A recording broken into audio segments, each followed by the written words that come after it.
بسم اللہ الرحمن الرحیم۔ السلام علیکم عزیز بچوں، کیسے ہیں آپ سب؟ ٹھیک ٹھاک ہیں؟ کلاس 2 آج ہم آپ کی کریں گے اردو، ٹھیک ہے؟ اور اردو میں ہم کر رہے ہیں آج صفحہ نمبر 13 پر۔ یہ دیکھیں صفحہ نمبر 13 پر، اور آپ ایک پکچر بھی دیکھ رہے ہیں سورج کی۔ تو صفحہ نمبر 13 پر کون سی ہوگی، کون سا سبق ہوگا، میں آپ کو بتاتی ہوں۔ صفحہ نمبر 13 پر سبق ہے میں سورج ہوں۔ جی کلاس، تو اس میں سورج کیا کر رہا ہے؟ سورج اپنا تعارف کروا رہا ہے بچوں کو، جیسے آپ کہتے ہو نا میں احمد ہوں، میں سلیمان ہوں، میں سلمان ہوں، اسی طرح سورج بھی کہہ رہے ہیں میں سورج ہوں۔ وہ اپنا تعارف کروا رہا ہے آپ سے۔ تو کیا اب آپ اس کا تعارف جو ہے وہ سنیں گے؟ ضرور سنیں گے، کیوں نہیں سنیں گے؟ سورج اب اپنے بارے میں کیا کہتا ہے، یہ پڑھتے ہیں۔ میں سورج ہوں، آپ سب مجھے جانتے ہیں۔ تو کیا آپ جانتے ہیں سورج کو؟ آپ ضرور جانتے ہوں گے، آپ تو اسے دیکھتے ہیں روزانہ روشنی میں۔ اتنا جب صبح ہوتی ہے، صبح سویرے وہ نکلتا ہے تو آپ سب اسے دیکھتے ہیں۔ میں مشرق سے طلوع ہوتا ہوں، یعنی کہ جس سمت سے، جس سائڈ سے، جس طرف سے میں نکلتا ہوں وہ مشرق ہے۔ طلوع نکلنا، تو وہ کہتا ہے میں مشرق سے نکلتا ہوں اور مغرب میں غروب ہو جاتا ہوں۔ تو آپ نے کبھی دیکھے وہ نکلتا کس سائڈ پہ ہے؟ تو آپ ضرور دیکھیے گا کہ وہ کس سائڈ سے نکلتا ہے اور کس سائڈ میں غروب ہو جاتا ہے۔ وہ کہتا ہے میں مشرق سے نکلتا ہوں اور مغرب میں غروب ہو جاتا ہوں، یعنی کہ ڈوب جاتا ہوں مغرب میں۔ میرے طلوع ہوتے ہی ہر طرف روشنی پھیل جاتی ہے۔ میرے طلوع ہوتے ہی جب میں نکلتا ہوں تو ہر طرف روشنی ہی روشنی ہوتی ہے۔ تو ایسے ہی وہ ہوتا ہے جب آپ گھر کی لائٹ جلاتے ہیں تو روشنی ہو جاتی ہے نا، اسی طرح جب سورج بھی نکلتا ہے تو اس سے بہت زیادہ روشنی پھیلتی ہے۔ سورج جو ہے وہ پوری دنیا کو روشنی دیتا ہے، ہر چیز اس سے روشن ہو جاتی ہے۔ جو ہی میں غروب ہوتا ہوں اور پھر جب میں ڈوب جاتا ہوں ہر طرف اندھیرا پھیل جاتا ہے۔ تو شام ہو جاتی ہے نا، تو شام کیسے ہوتی ہے آپ کو پتہ ہے؟ شام ہوتی ہے کہ جب سورج جو ہے وہ ڈوب جاتا ہے، غروب ہو جاتا ہے، تو پھر اندھیرا چھا جاتا ہے۔ تو سورج اپنے بارے میں کہتا ہے کہ میری یہ خوبی ہے، ایک تو میں سورج ہوں، مشرق سے نکلتا ہوں، مغرب میں ڈوب جاتا ہوں، لیکن میری خوبی کیا ہے کہ جب میں نکلتا ہوں تو روشنی پھیل جاتی ہے اور جب میں ڈوبتا ہوں تو اندھیرا ہو جاتا ہے۔ اگر میں نہ ہوتا تو دن میں بھی رات کا سما ہوتا۔ یہ تو بات صحیح ہے۔ سورج کہتا ہے اگر میں نہ ہوتا تو پھر کیا ہوتا؟ پھر دن کے وقت بھی رات ہوئی ہوتی۔ آپ کیسے کام کر سکتے سارے؟ سورج کی روشنی میں تو ہم بہت زیادہ کام کرتے ہیں، بہت سے کام ہم سورج کی روشنی میں کرتے ہیں۔ اگر وہ نہ ہوتے تو پھر ہم کیسے کام کرتے؟ ہر جگہ سورج شدید سردی ہوتی۔ اب وہ کہتا ہے کہ میری وجہ سے جو ہے وہ گرمی اور حرارت آپ کو ملتی ہے، اگر میں نہ ہوتا تو شدید سردی ہوتی۔ اور آپ لوگ سردیوں میں بیٹھتے ہیں نا سورج کی روشنی میں، سورج کی دھوپ میں، ایک تو اس کی روشنی بھی آپ کو ملتی ہے، دوسرا اس کی دھوپ جو ہے وہ بھی آپ کو ملتی ہے۔ کیوں آپ لیتے ہیں اس کی دھوپ؟ اس لیے کہ آپ کے جسم کو جو ہے وہ گرمی ملتی ہے اور حرارت ملتی ہے۔ گرمیوں کے موسم میں جلدی نکلتا ہوں۔ جی کلاس، تو کیا ہے؟ گرمیوں کے موسم میں جب گرمیاں ہوتی ہیں تو سورج کہتا ہے گرمیوں کے موسم میں بہت جلدی نکل جاتا ہوں اور دیر سے غروب ہوتا ہوں۔ میں جو ہے وہ طلوع تو بہت جلدی ہوتا ہوں، لیکن جب میں ڈوبتا ہوں تو میں ذرا دیر سے ڈوبتا ہوں۔ اس موسم میں میری دھوپ بہت تیز ہوتی ہے۔ کہتا ہے کہ جب گرمیاں ہوتی ہیں تو میری دھوپ بہت تیز ہوتی ہے نا، جب ہم باہر نکلتے ہیں تو ہمیں بہت زیادہ گرمی لگتی ہے۔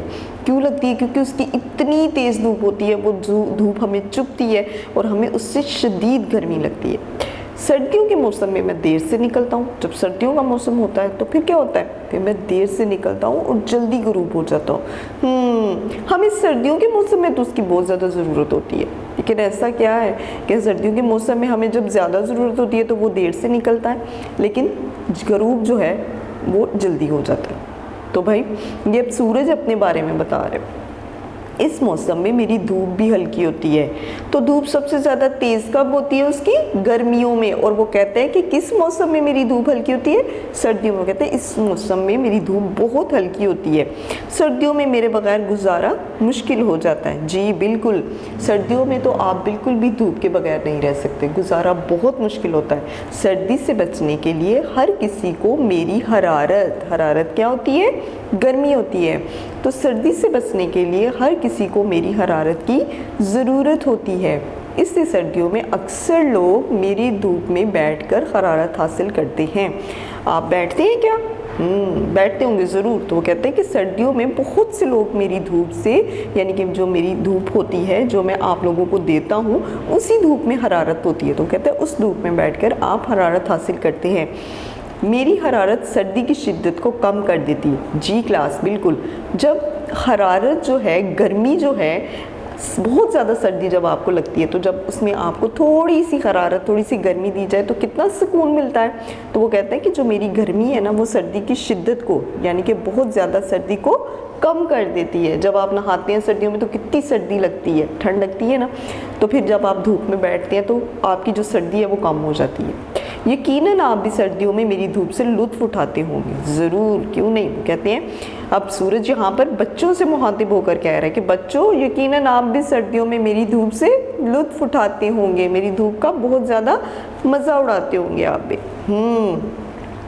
اب اگلا فائدہ بتاتے ہیں کہ سورج جو ہے وہ اپنے بارے میں آگے کیا بتا رہے ہیں, اس کا اگلا فائدہ کیا ہے. میری روشنی اور حرارت سے اناج, پھل اور سبزیاں پکتی ہیں. جی اناج, روٹی کھاتے ہیں نا آپ, تو وہ کیسے ہمارے تک پہنچتی ہے.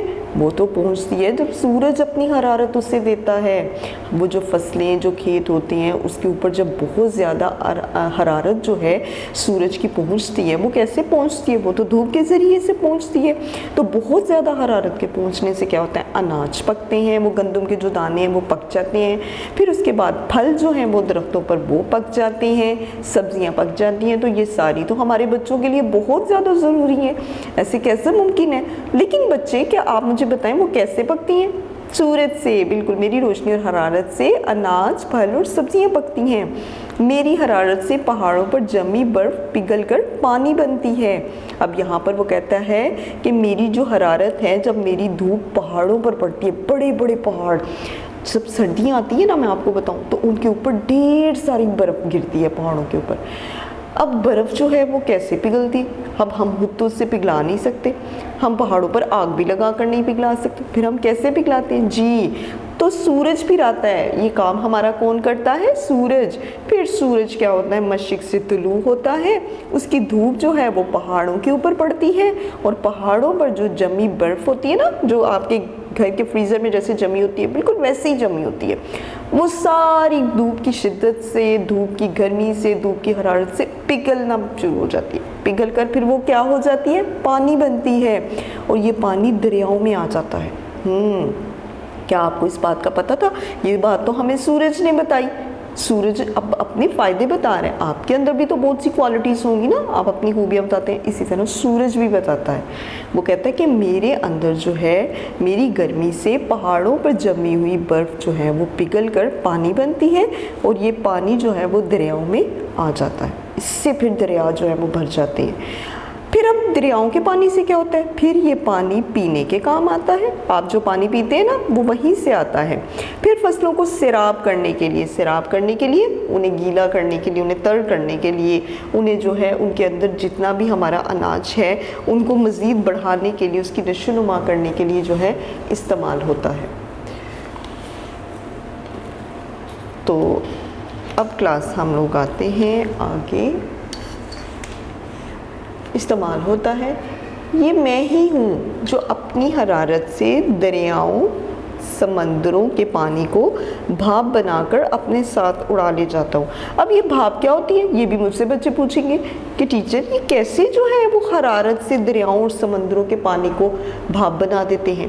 تو میں آپ کو بتاتی ہوں, جب آپ کوئی گرم پانی کی دیگچی رکھتے ہیں چولہے کے اوپر, تو اس میں سے جو ہے وہ دھواں اڑ رہا ہوتا ہے. جب کب اڑتا ہے, جب پانی بہت زیادہ ابلنا شروع ہو جاتا ہے. جب پانی بہت زیادہ ابلنا شروع ہو جاتا ہے تو پھر ببلز بنتے ہیں نا, ان ببلز میں سے کیا ہوتا ہے, دھواں نکل رہا ہوتا ہے. وہ دھواں کیا ہوتا ہے, وہ دھواں بچوں بھاپ ہوتا ہے. وہ جو بھاپ ہوتی ہے نا وہ پھر اڑنا شروع کر دیتی ہے, اور وہ کدھر چلی جاتی ہے, آسمان کی طرف. تو وہ کہتا ہے کہ میری ہی حرارت سے دریاؤں اور سمندر کے پانی کو بھاپ بنا کر ساتھ اڑا لے جاتا ہوں. اب ہلا کی ٹھنڈک اس پانی کو ننھے قطروں میں بدل دیتی ہے. کیسے ننھے قطروں میں بدل دیتی ہے, وہ بھاپ جو ہے وہ آسمان پر جا کر بادل بن جاتے ہیں. آپ کو کیا پتا تھا, یہ بات بھی آپ کو سورج نے بتائی. جنرل میتھس پڑھیں گے اسٹوڈنٹس. اس جنرل میتھس کو آپ آرٹس کا میتھس بھی کہتے ہیں. तो स्टूडेंट्स आज हम चैप्टर नंबर 1 को स्टार्ट करेंगे जिसका टॉपिक है percentage ratio and proportion. Percentage ratio and proportion. तो स्टूडेंट्स चैप्टर स्टार्ट करने से पहले आप हमारे चैनल को सब्सक्राइब कर लें ताकि लेटेस्ट वीडियो आपको मौसूल हो सके। आप हमारे चैनल को ताकि लेटेस्ट वीडियो आपको मौसूल हो सके। आप हमारे चैनल को ताकि लेटेस्ट वीडियो आपको मौसूल हो सके। आप हमारे चैनल को मौसूल हो सके। आप हमारे चैनल को मौसूल हो सके। आप हमारे चैनल को मौसूल हो सके।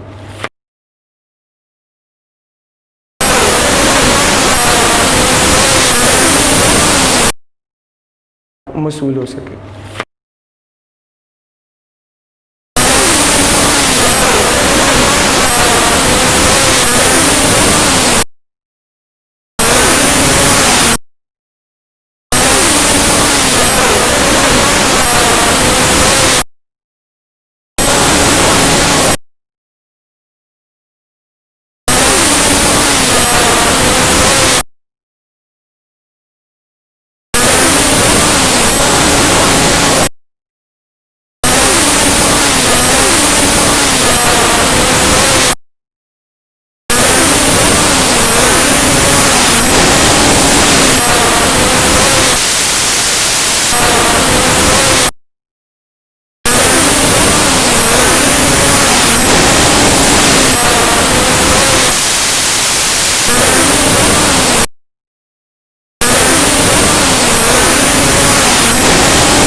वीडियो पसंद आई तो लाइक करें, अपनी राय कमेंट करें। ऐसे ही मजीद वीडियोस के लिए हमारा चैनल सब्सक्राइब करें और बेल का आइकन दबाएं ताकि आपको हर वीडियो का नोटिफिकेशन मिलता रहे।